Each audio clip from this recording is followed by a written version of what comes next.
Good afternoon and welcome to the Newsroom Pub. I'm Mary Ann Lazarski, president of the Milwaukee Press Club. I'm happy to be here today with playwright, writer, and director Eric Simonson. His latest project is a new world premiere musical, Run Bambi Run. Preview performances begin at the Milwaukee Repertory Theater tomorrow, September 14th. Opening night is September 22nd.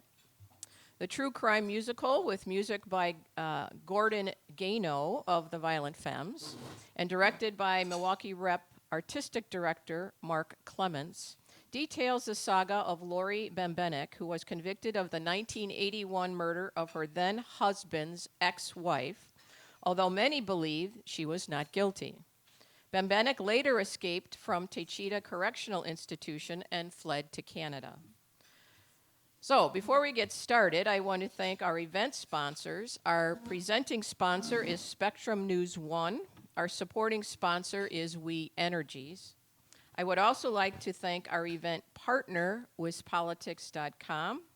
WizPolitics.com partners with the Press Club for luncheons like this as part of its ongoing event series in Milwaukee, sponsored by UW Milwaukee.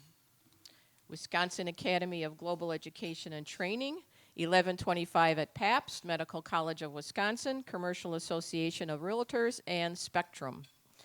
Now, I would like to welcome our moderator over there, longtime radio personality in Milwaukee and past president of the Milwaukee Press Club, Gene Muller. Please welcome Eric and Gene. Thank you, Mary Ann. Appreciate it. And thanks to Milwaukee Press Club for giving this retired radio guy, current pensioner, a reason to get up this morning, take a shower, and wear long pants for the first time in a while. I'm just happy I remembered the pants. I just want to get a show of hands before we start. I'm going to do some Q&A with Eric after he gives an opening statement, and then it'll be your turn, so I hope you brought your questions too. But show of hands, how many people were alive when this whole saga began all those years ago? All right. Because I was telling someone before, this, as time passes, this gets to be like the JFK assassination. More and more of the people that had speaking parts or were witnesses or whatever the case may be tend to go away. Father Time is undefeated, so I'm glad that we have some people that remember it as it happened in the moment, because it's something that we haven't forgotten, and we're going to get a crash course in again today.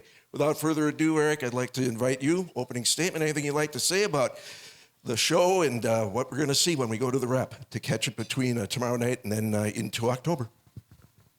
Well, thanks, and thank you all for having me here. I've never been in this room or this restaurant. It's kind of amazing and impressive, all the signatures that I'm seeing on the wall, and it's got that kind of old world feel that I really love. I feel like I've been transported to another time. So this is a project, I thought I'd just say a little bit about the origins of this piece. I wrote a play called Lombardi that, well, you could guess what it was about. That did very well. It played on Broadway for a little while, and then the Milwaukee Rep decided they wanted to do it, and it was very successful for them. And Mark Clements, who was then the new artistic director of Milwaukee Repertory Theater, tracked me down. I think while I was coming in to check out the play and see it, and we sat down and had a conversation. And Mark said, "Are there any projects that you have on your that you're interested in doing, that you might be interested in working on with us at the Milwaukee Rep?" And right off the bat, and I can't remember if I had this idea in the back of my head or if I thought about it in that moment, but I'm always looking for a project because I'm from here. I grew up in the Milwaukee area, Wauwatosa, Elm Grove, and then eventually my parents moved out to a farm in Eagle, Wisconsin, if you know where that's from. But I was always looking for projects that have to do with things that I know about, or things that I'm familiar with, or things that I'm really proud of in the Milwaukee area. And it seemed to me that the Laurentia Bembenek story was just something that was very rich with drama and intrigue, and not only that, it was something that collectively the people from the Milwaukee area knew all about. The story which you're probably all very familiar with, of Laurencia Bembenek, who was convicted of murdering her husband's ex-wife, and she maintained her innocence, and then she was incarcerated in Taycheedah prison, escaped, ran to, this guy who escaped, where was it, in Tennessee? Pennsylvania. Pennsylvania, and was on the run for 2 weeks, and they finally caught him. Oh, wow, okay, so this has a different timbre to it. Okay, so it reminds me how difficult it is to actually escape from prison and remain escape. So Lori managed to do that. She was found later through America's Most Wanted and incarcerated in Canada, and she had Canadian lawyers who really believed in her innocence and managed to get a plea deal with the Wisconsin authorities that she could be freed from prison with time served as long as she didn't try to appeal her conviction. She did not follow their advice. She tried to get her conviction overturned through a pardon till she died tragically at a young age of 52 years old. Anyway, I'm telling you this story. Probably a lot of you know it. Maybe some of you don't. But the thing is, this story became, I think, folklore in Wisconsin and maybe other parts of the country, too. It reminded me of the stories that we tell ourselves of Bonnie and Clyde or Pretty Boy Floyd. It captures the imagination. So when I met with Mark Clements, that's the first thing out of my mouth. Why don't we do something about Laurencia Bembenek? This is a story that we all collectively know about, since theater is a kind of a church. The songs that we sing in theater are hymns. Maybe a group of people can come together in this same space, hear the same story that we're all very familiar with, and get something out of it. And Mark, who grew up in England, had heard about this story in England. He thought it was a good idea. We decided it would be a musical. And he said, who should write the music? And I knew the answer for that, too, because I'm a Violent Femmes fan. The Violent Femmes, the punk rock group, are from Milwaukee, Wisconsin. We're very proud of the fact that they are from Milwaukee, Wisconsin. And it just so happens that their music, I think, is the perfect match for this story. It was took about 2 years to get a hold of Gordon's phone number. The way that Gordon tells it is that he was sitting at home and there was a landline that he never uses and he never answers. And one day the phone rang and he looked at it and for whatever reason said, I'm going to answer it. And he picked it up and it was Mark and me, ready to pitch our project to him. He was intrigued. We met in Los Angeles after he was doing a concert there, and he said, look, I like this idea, but maybe I'm not the right guy for it. So why don't I write a couple of songs? I'll send them to you, and you tell me if you think it's a good match. He did that. We listened to them. We said, yes, this is a good match. Now, you can determine for yourselves if he had written us crap songs, if we would have said yes anyway. But they said, but they were very good, and in fact, they're in the musical as it stands today. So this is at a long gestation period. I found in entertainment that this is more and more common with every medium that I work with, whether it's television or film or theater. Things just tend to take a little longer to develop now, and I think that's because the marketplace for telling stories has become very crowded. You can't just throw stuff up there anymore. You have to be very careful about what you're saying, the story that you're telling, how you're telling it, who your audience is, and whether it's going to really be worth your time. It's been a really wonderful collaboration. Gordon, who has never written a musical before, is the ultimate collaborator. He is a yes and kind of guy who will take advice and will take your feedback and take it in and come back the next day with a new song or a new idea. Working with the rep and working with Mark Clements, who has been nothing but supportive over the years and very deliberate in how we've constructed this musical piece by piece. I think we had I know we had at least 4 workshops, week-long workshops, before we landed into rehearsal. So I'm very excited. We have our first preview tomorrow night. We open on the 22nd, which is a Friday. And I've been in tech rehearsals, and it's really very exciting. Mark has put together a phenomenal production with actors who not only act and sing and dance, but they also play all the instruments during the course of the show. And we go to many places during the course of this, telling the story. Thank you so much for taking time out, first of all, with the soft opening coming out tomorrow night and then the premiere on the 22nd. I would imagine those butterflies must be like condors right about now as that first show is about to occur and the curtain goes up. Or you're a grizzled veteran of this game. Any nerves about it? I used to act, and that's when I got nervous. And I've learned, when I was a young director, I used to get nervous because there's nothing you can do about it. It's really out of your control when the performers go on stage. They're the ones who are really putting themselves on the line. But the older I get, the more I sort of give up that control and understand that there's really nothing I can do about it. I'm feeling pretty good about this project and this production. I go to tech rehearsals and I sit back and I look forward to going to those rehearsals. That's a really good sign because believe me, I've been involved in many productions where you're kind of going either way. Do I want to go and see this run through or don't I? But this is a very positive experience so far.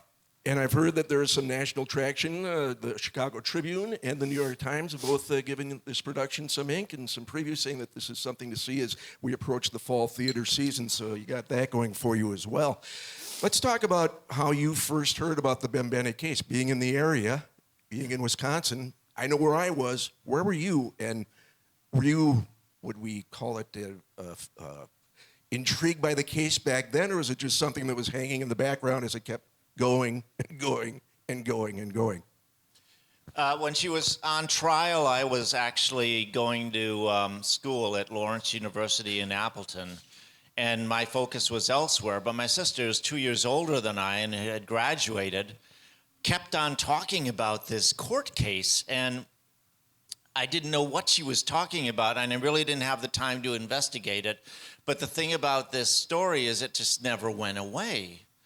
And, when did I become aware of it? I'm not sure exactly, but I think it was like the drip, drip, drip, drip, drip, drip. You just after a while, you start thinking what is going on here? And then you focus your attention on it a little bit more. When she escaped from prison, I think that's where I really started to focus on it because there was this undercurrent of support for Lori's insistence that she was innocent. And that you could not deny. And the fact that there were people out there with signs saying Run Bambi Run, and there were folk songs written about her and T-shirts and bumper stickers. People wanted her to succeed. And that's really part of what we were exploring in the musical is why did that happen? What is it about her journey that we made it our journey? And I think that, a lot of times you don't feel like you have control in society or you're under the thumb of some sort of force that you have no control over, and you want to be free from it. And I think that's really at the heart of it, is at the center of her journey, making her journey our journey. And that makes it relevant today, even though this is a story that first started back in the 1980s. This is very relatable, I think, to a person in here. You probably have that nightmare, too. One of our greatest fears is being accused of a crime, then being convicted of that crime, and then being sent to jail. Now, we're not here to debate guilt or innocence here, but I think we all have that fear that this could happen to us too. And that feeling of helplessness that I'm in a system and I can't get out. Well, back when Lori was convicted and even years after, there was no such thing as a DNA test. We have those now, so we're all familiar with the stories of those people who were wrongfully convicted and or wrongfully accused and spent decades behind bars as a result of that. Now, in Lori's story, she does come across a DNA test when they were first being used, but it cost $20,000. to get tested, she had to agree to go on the Dr. Phil show, who said he would pay for the DNA test in order to get the DNA test. So you can be exonerated from prison now if you're innocent, possibly, if you get a DNA test. Back then, there was no opportunity for that. And that whole episode, too, did not end well for Lori. She had a flashback of being in prison. She was in the hotel waiting for the appearance on Dr. Phil, if you remember that, and tried to escape from the hotel room and fell and wound up losing part of her leg and her foot. Yeah, she had a lot of bad luck in her life, and it was sad. And to that end, then, again, another informal show of hands. Who thinks that she did it? And who thinks that she was falsely accused? In the course of the production, is there going to be any relitigation of this? Are you going to... How do you approach the actual crime, the killing of Christine Schultz?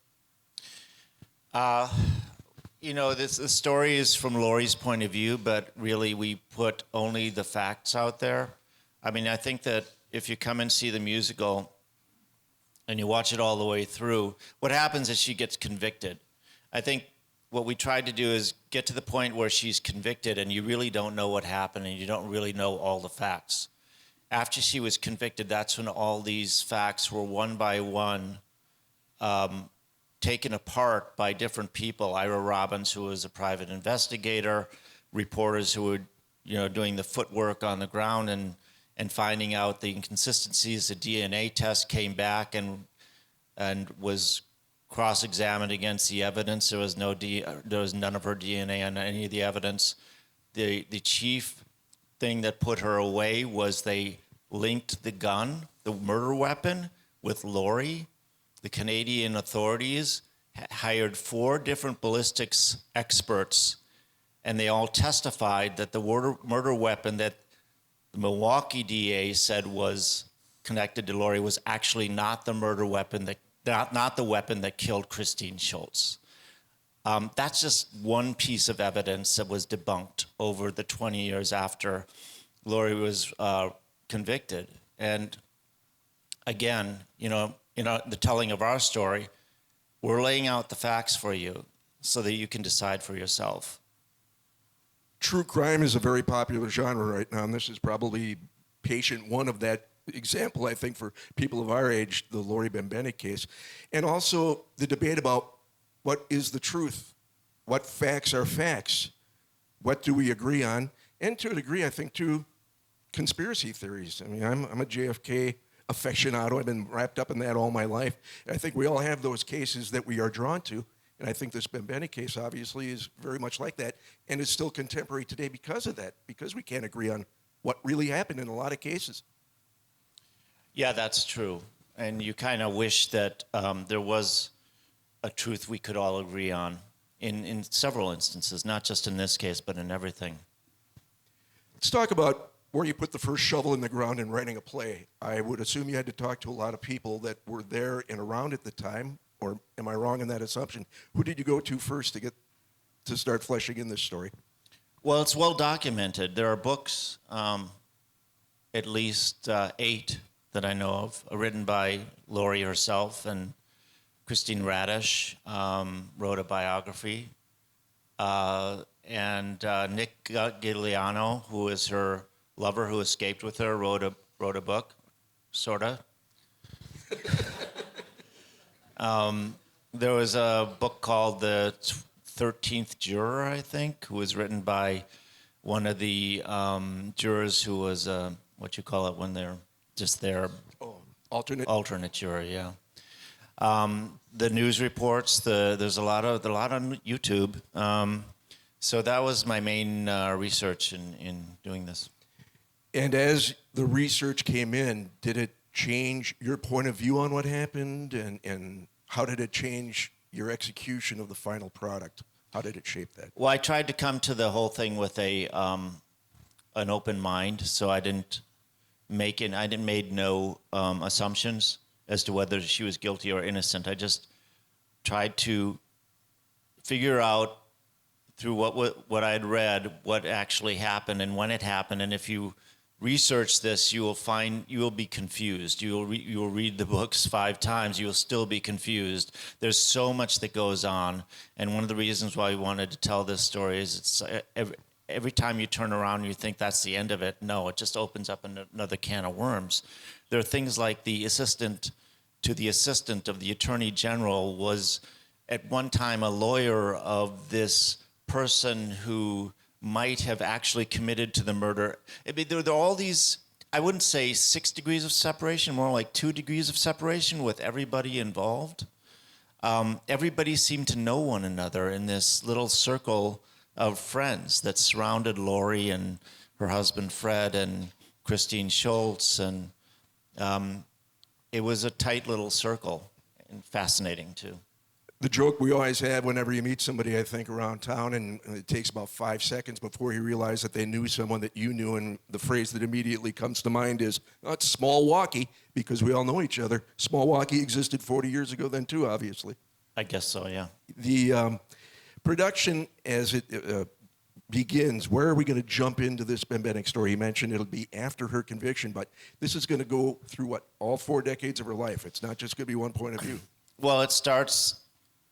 one of the first songs is called "The 1970s Suck," and so it starts on New Year's Eve in 1979, and then we move forward from there. But we also get a monologue from Lori, which when she tells us about her childhood and growing up and coming to the point that we get to in 1979. So ultimately, during the course of the musical, you will get the whole telling of her story from the time she was born to the time that she died. And we'll get a flavor of what Milwaukee was like back then for those who maybe weren't around in the late 70s and early 80s. I assume we're going to recognize some landmarks and some mentions of things and places that Lori and the crew hung out at and experiences they had while they were here.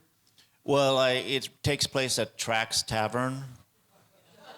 Okay, so it's well known. But apparently that was a big hangout for Milwaukee cops at the time. So that's there. Lori spent a lot of time on the south side. I think it's called the Bayshore Apartments. Bayview Apartments, yes, thank you. But then, she gets incarcerated pretty quickly, and it takes place in the courthouse, too. There are a lot of Milwaukee references. A shout out to Lynn Dickey, Jerry Taft.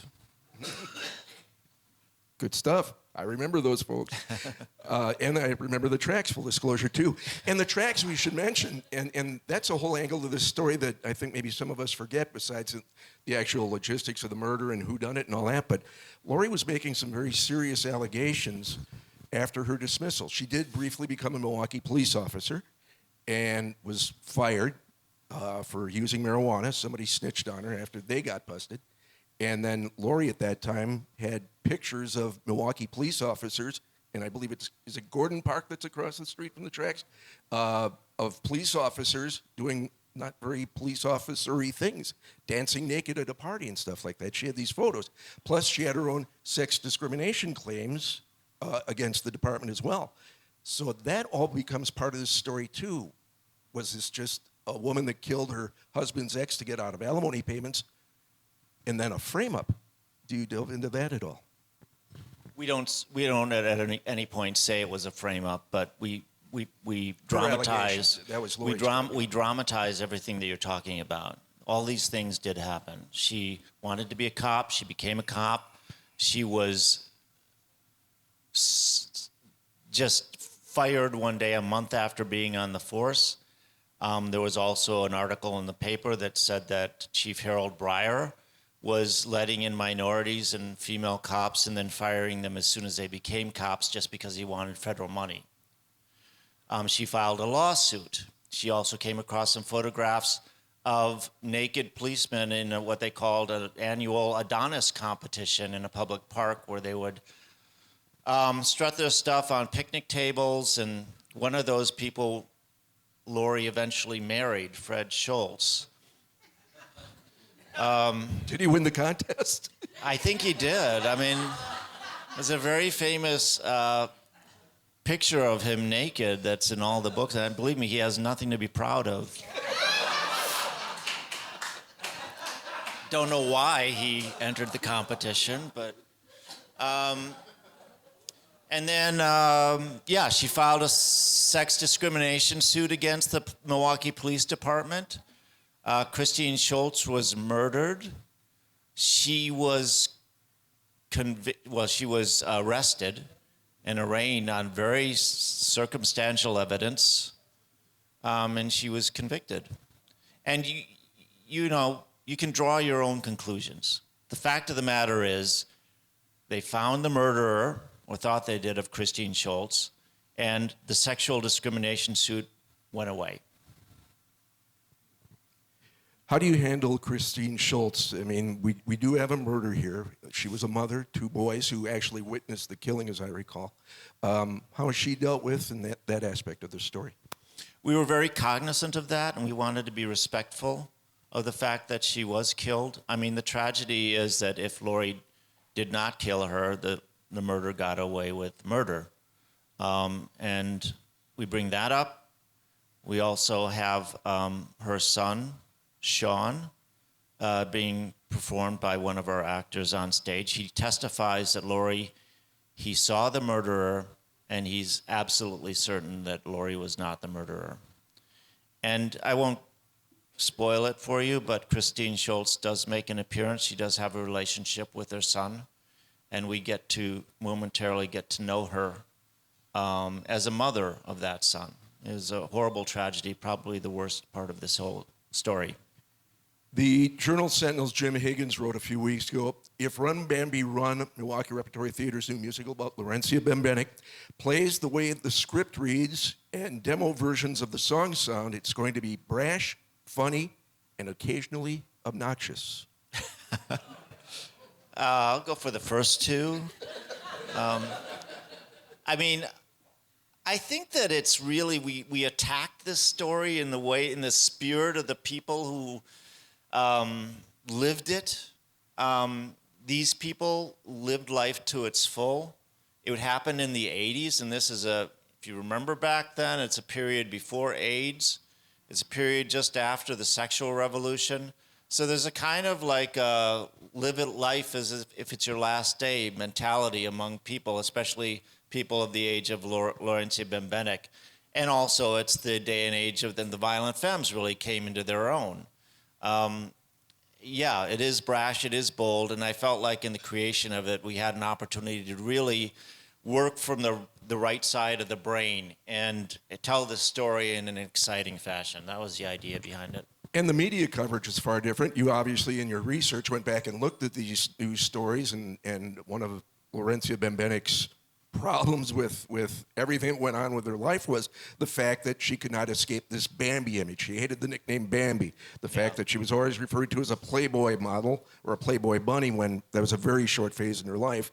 It'd be like saying, I was a career caddy or something like that because I, in my junior high school years, was a caddy at Pine Hills and Sheboygan. Other things have happened since, and they have in everybody's life, but that was the sexy hook to Laurentia Bembenek, aside from the fact, the obvious, that she had posed for a few provocative pictures and had that image of being a woman of the 80s with all that came with it. Yeah, she had it all. I mean, from the media standpoint, and I think that there is a part of Lori that really resented the media coverage that she got. She never thought that she was presented in the public eye the way that she knew herself or her friends knew her. And that's a part of the story, too. And we forget that until we are reminded in the course of the play. I have not seen the whole play. I did see the media preview and a song that the character sings about when she tells her dad she wants to be a cop, much to her dad's consternation, her parents' consternation. But this was a very strong-willed woman who wanted to be not necessarily famous, but certainly well known for big accomplishments. She mentions in the song Billie Jean King beating Bobby Riggs. Remember that? That had a huge impact of women on women of that era, and a lot of men too. It's like, yeah, women can do this too. And that again is a part of that era that wasn't as obvious as it is now. We had a different mindset when it came to men, women, the fact that there would even be a tennis match on TV, Battle of the Sexes, much less the fact that a woman would have to fight for her right to pursue the career she wants.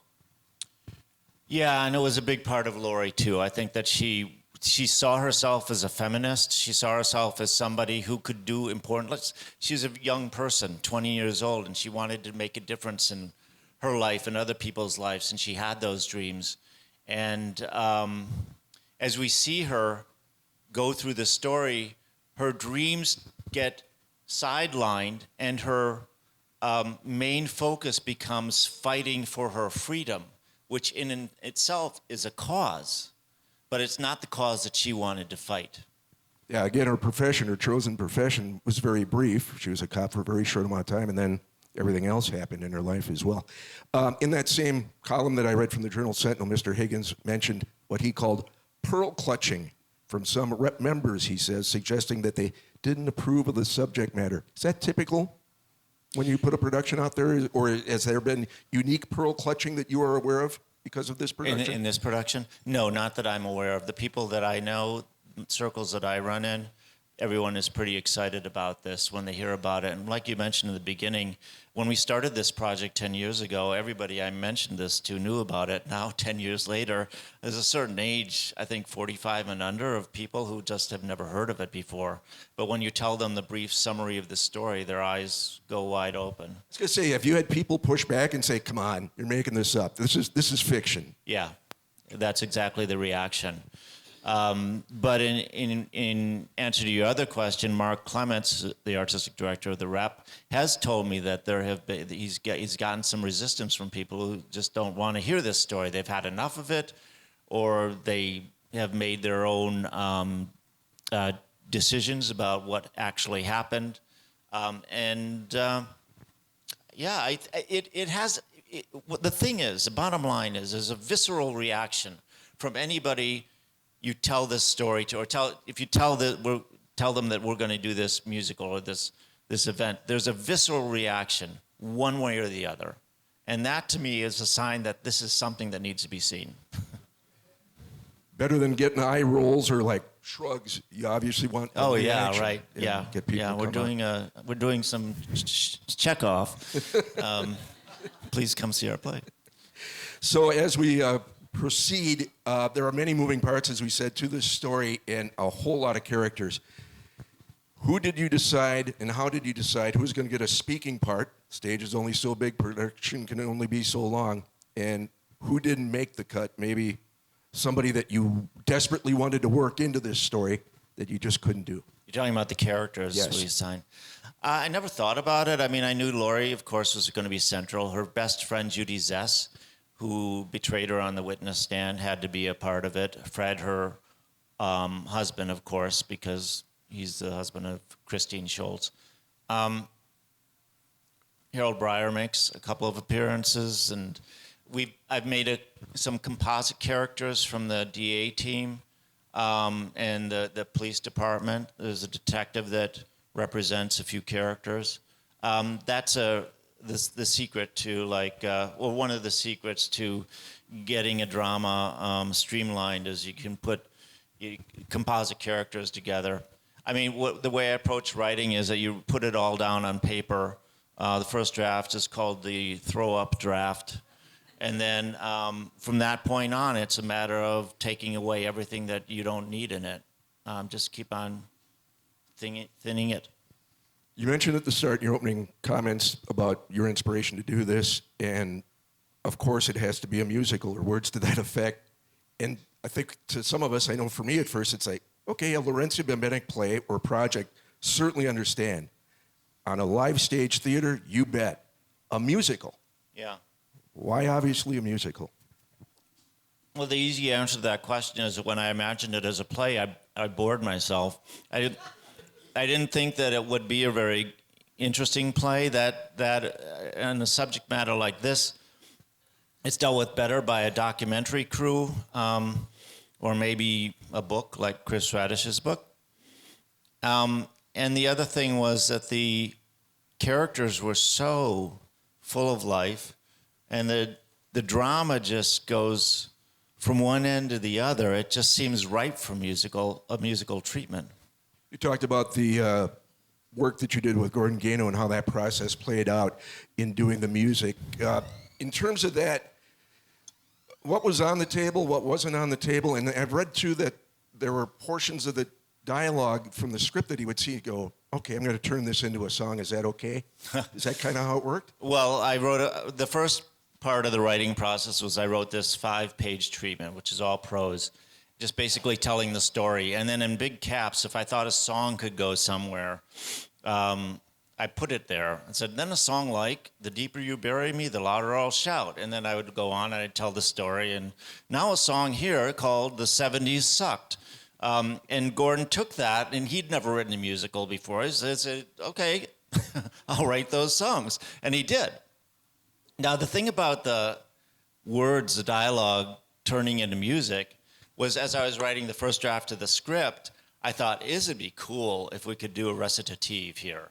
And it's been way too long since we had a song. So in a musical score, anything that's sung is in capital letters.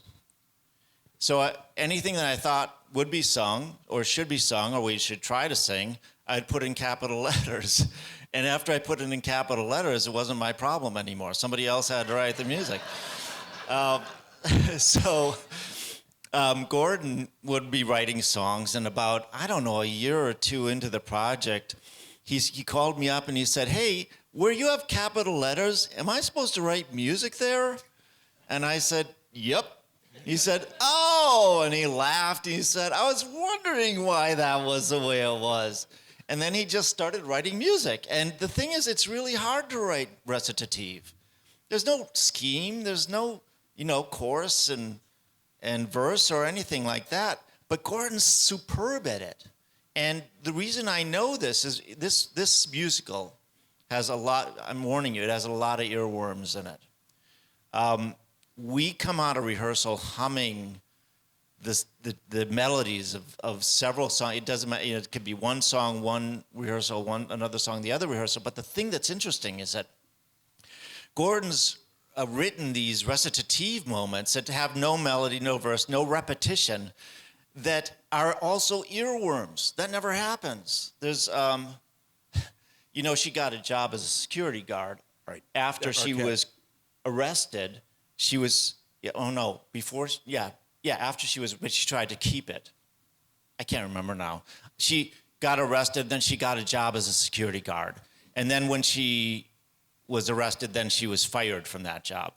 So I wrote in the script, she got a job working as a security guard.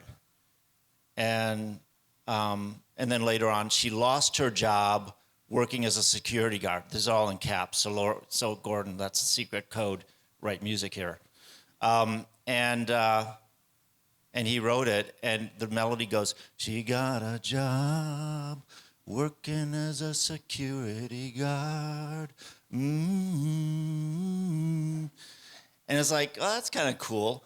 But the thing is, I kept on humming it. It was like an earworm with me after I heard it in rehearsal. And then I went back to the cast and it was like, yeah, I'm doing that too. I'm humming that song. But I mean, it's just really a credit to Gordon and the way that he writes music and the way that he's able to really, I don't know, he's never written a musical before, and I feel like he's natural. I gotta ask, because it is Milwaukee, and I don't want to stereotype us, but of all the music, is there anything that even closely resembles a polka? There is a song in the play called The Argument Polka. And it's between 6 couples. I mean, there's a section and there's a part in the story where there's Fred and Lori, and then there's Judy and his her boyfriend named Tom, who was the winner of the Miss Wisconsin competition and 5th in the nation. And he sells pot, and they're all living together in the same apartment. And then Christine and her husband. And there's a part in the story, in the books that you read, and it's like, how did these people ever stay together? All they do is fight, fight, fight. So we made this argument polka that sounds like a traditional polka, and it ends with a verse that goes, shut up, shut up, shut up, shut up, shut up, shut up, shut up, shut up, shut up, while they're polkaing. And one other question. I can't picture this, and I can't wipe this thought out of my mind's eye, but is there a portion of this where Harold Breyer actually sings? There is, and that wasn't... This is a spoiler alert, so if you don't want to hear it, cover your ears. But he gives a speech at the graduation ceremony that Laurie's a part of, and it's basically, friends and families and moms and dads, we are here to honor the new police men and women of the police market. It was a very dry, boring speech, and I can't remember who said, hey, what if we set it to song? So I didn't change a word of it. It's just a speech at a graduation of the police academy. And Gordon did this. He made it into a song, and it sounds like a song, a weird song, because there's like no melody and verse, but in the production, the fellow who plays Police Chief Breyer is an excellent player of the ukulele. So he's giving his speech, and he says, good afternoon, moms and dads and people and graduates of the police academy. And then from behind the podium, he pulls out a ukulele and he starts singing. So if you can imagine Police Chief Breyer singing with the ukulele, that's what you're going to get. You don't have to imagine it anymore. We Mind blown. Put it on stage for you.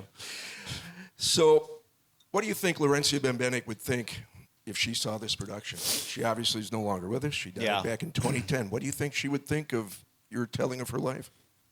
I don't know. I really don't know. I hope she would like it. I hope she would approve. And what do you think the audience, or how do you think the audience is going to come down on her after they see it? Is she a hero, victim, someone who got away or didn't get away with it? Is Christine Schultz's killer still walking around? What do you think the Vox Populi is going to think as they leave the theater? Well, like I said, I tried to be objective with the telling of the story, just present the facts. I think that we're never really going to know what happened that night, that Christine Schultz was murdered. I feel like the evidence that's come out since Laurie's conviction can only point to the fact that it was not her.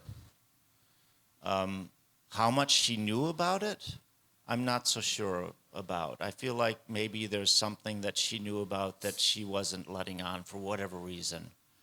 But like I said, we'll never know. Toward the end, and maybe some of you remember seeing this when Mike Jacobs retired, or maybe you remember seeing it in the moment when he interviewed Laurencia Bembenek late in life, and they replayed it when Mike retired not too long ago, and I got to see it then. He talks to Bembenek, who was then, I think, living out west and had settled into a life with a lot of medical issues and some other drama as well. And he asks her why she keeps fighting, and she says, my dad's dying wish was to have my family name cleared. I miss him so much, I really do. It's just not right. It's not right what they did. And then he asked her to rate her life on a scale of 1 to 10, and she gave it a 2. And he says, it's been that bad. And she says, yeah. Is that pretty much your take on her life and her existence and her relationship with her dad, which was obviously very important in her life? There's no way around it. The way that her life ended up, and you look back on it, or the way she looked back on it, things happened to her, and it was very sad, especially when you look back and you know that she had dreams to be something, to make a difference. Yeah. I wanted to leave as much time as possible before we call it an afternoon to get your questions in and have Eric respond to those. I tried to get as many out as I could, but I wanted to leave room because I've learned over the years that the audience is smarter than I am, and I've got the numbers to prove it. So, who has questions? Anybody with a question for Eric that you would like to have answered? I can come to you, Phil Donahue-esque. There's a guy from the 80s, a blast from the past. Anyone with a question? I'll just quickly ask. This play goes all the way through to the end of her life on the West Coast? Yes. Oh, it does, okay. Anyone else? The olive is out of the jar now. I don't have a question, I just have a comment. I think it was very interesting and compelling to the story, that she was so beautiful and tall. And that's what made a lot of people interested in the story. I think you're absolutely right. I mean, I think if you're dealing with somebody else who wasn't as beautiful as she wouldn't have attracted so much media attention. Yeah, I think there's even a name for that syndrome, how we are drawn to these stories about beautiful people in general, and especially if it's a woman. Not that this wasn't a tragedy and very compelling, but indeed that those stories do like a moth to a flame. Anybody else with a question? I couldn't have possibly asked everything that you wanted to know. Anybody else, though, with a question? Over here. Hi, Eric. I'll be seeing you on opening night. I'm Right. Ann Siegel. I'm one of the local critics here and good friend and colleague of Chris Jones and a lot of other people that you know. And I realize there's been a lot of time and money put into producing this show. And I wonder if there have been any talks about what might happen to it after it closes in Milwaukee. I think we're just hoping to present the best possible production here in Milwaukee. That's where our focus is right now. We think that we have a really good story to tell, and we've put together a really good show, and that people not just from Milwaukee and Wisconsin are going to appreciate it. There's a lot in this show for other people to appreciate. You did mention at the start, there are multiple platforms out there now that weren't around even when you first started writing. I mean, there are ways to take this product beyond the stage. Is that a consideration at all? Haven't even thought about that. Maybe I will now. Anybody else with a question for Eric? Thank you. Is there going to be a CD? Another good question I hadn't thought of. We're here to help. You know, when you're doing something like this, it's a new musical. You're on the front lines. It really does feel like you're going to battle. So we'll take it one step at a time. I would like to see or hear a CD of the music because I don't want to forget it. I'm curious about the media coverage as you began to write this and you were, revisiting primary sources, newspaper articles from back in the day. What types of things jumped out at you? Did headlines jump out at you? Did dialogue and quotes find their way into the script? Did you find the portrait of Lori obviously to be problematic, but on the whole, I'm just curious about what kinds of things you discovered and unearthed in the media coverage as you reread news articles? Nothing jumps to mind. I mean, the research that I did in the news articles and the books and everything, the more you research it, the more details you find and the more confusing it becomes. It just is really hard to lay out. One thing I did notice recently, because I was looking over, we were working on the Ira Robbins storyline, and I did a deep dive into video coverage, and I saw there was a big rally that happened in outside the courthouse for Lori after she had, I think, run away to Canada, and they were trying to exonerate her. A lot of stonewashed jeans, all the way up to the waist. That's what I noticed. Yeah, we all made some bad fashion choices back then. Ooh. It does really take you back to a certain time and place, though, with the hairstyles and the design. I'm just curious about one thing. Was a DNA test ever done on Fred Schultz? No, I don't think it will. You should be a detective. He would have to allow it, or somebody would have to sneak it, I don't know if anyone ever thought about doing that. And forgive me, the Dr. Phil DNA test, we know how that story ended for Lori, not well. She escaped. Did we ever find out the results of that DNA test, and what did they say? Negative. For all the evidence, there was nothing of Lori in anything that they found. Hair follicles, the gun. I think there was a wig that they found. In the sewer between the two apartments that was... Yeah, it was flushed down a toilet right. in the apartment next door. And then there's a guy named Fred Hornberger. Yeah. His name comes up. And yep, he's in the play. Yeah. The musical. He was the chief suspect after Lori, but he was killed in a gunfight with police, and his last words were he didn't do it. But he had told fellow inmates in prison the opposite. He told several inmates in prison that he had killed Christine Schultz, and he had, right after Lori was convicted, Christine Schultz was purportedly killed by a big man with a red wig with a ponytail and an army jacket. And 2 weeks after Lori was arrested, a man wearing a red wig with a ponytail and an army jacket accosted Judy Zess, Laurie's best friend, and it was Fred Hornberger, and he was arrested for that.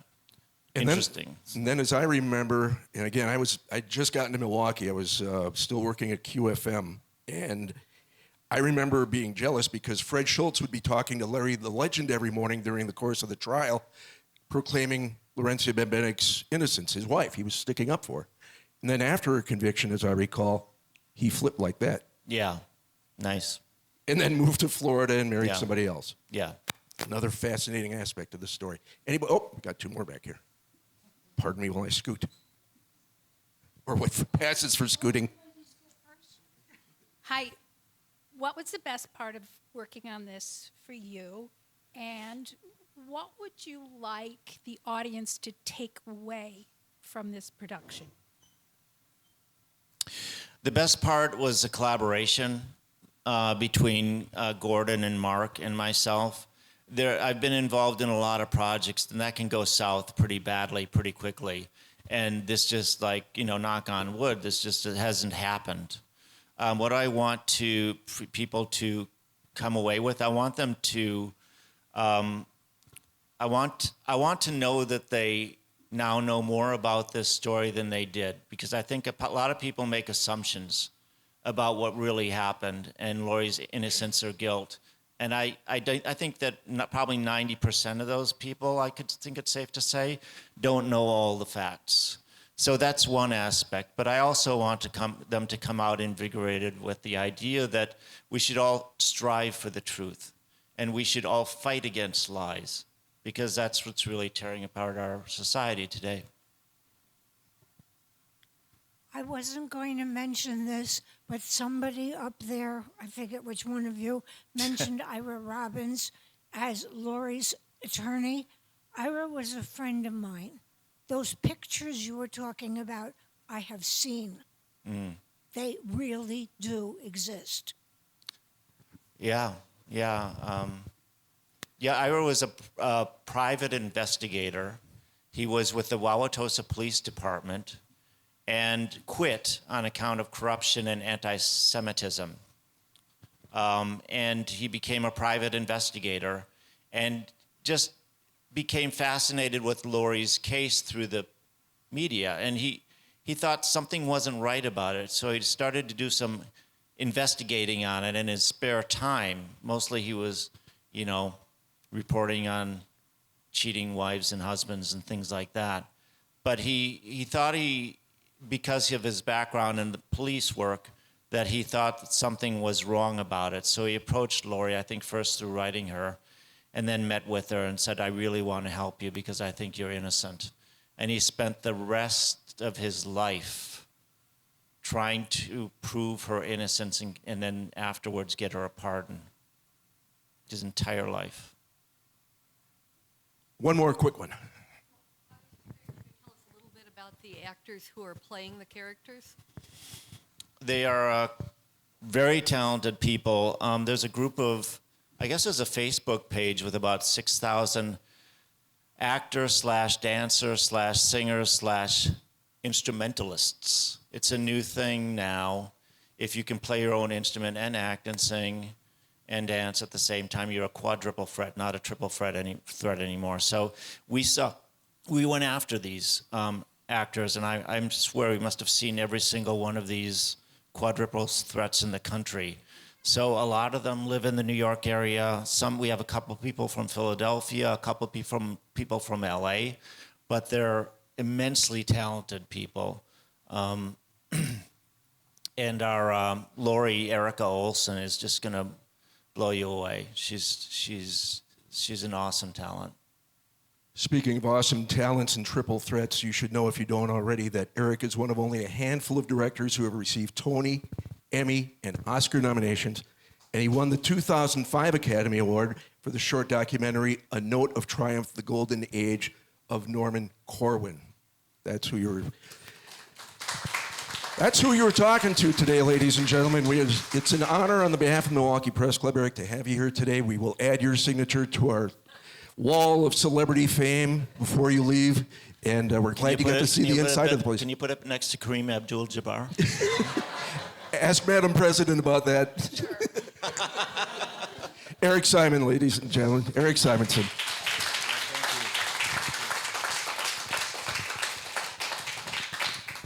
Again, thank you, Eric. Thank you, Gene. And thank all of you for being here. I think it was a great conversation. And I am looking forward to seeing the play in early October. So, thanks again to our event sponsors and to the Newsroom Pub and Safe House for being the hosting sponsor of this event. If you are not a member of the Milwaukee Press Club, and I urge you all to become members of the Milwaukee Press Club, we have various levels of membership. Go to MilwaukeePressClub.org or see Joette, who is here, right here. She's really the president of the Press Club, and she runs the place, so she can answer any of your questions and help you out. Just a few upcoming events that I'd like you to know about. Wednesday, September 20th is our annual meeting, and we're knighting Judge Christopher Foley for his work in our community. So, and we have a little bit of fun at this annual meeting, so put that down on your calendar. Also, Wednesday, October 11th, we have a book event with former Milwaukee Journal-Sentinel reporter Meg Kissinger on her memoir for families dealing with mental health struggles. It's very enlightening and also very touching. So, you know, again, mental health is a huge issue, not only locally but in our country and in the world. So she'll provide some insight to that. October 18th, Newsmaker Luncheon featuring the new executive editor of the Milwaukee Journal-Sentinel, Greg Borowski. That will also be very good. And Friday, October 27th, is our Media Hall of Fame at the St. Kate. We have some great inductees this year, and so please take a look at your calendars, and hopefully you can make those. So once again, thank you so much for being here, and have a good rest of your day.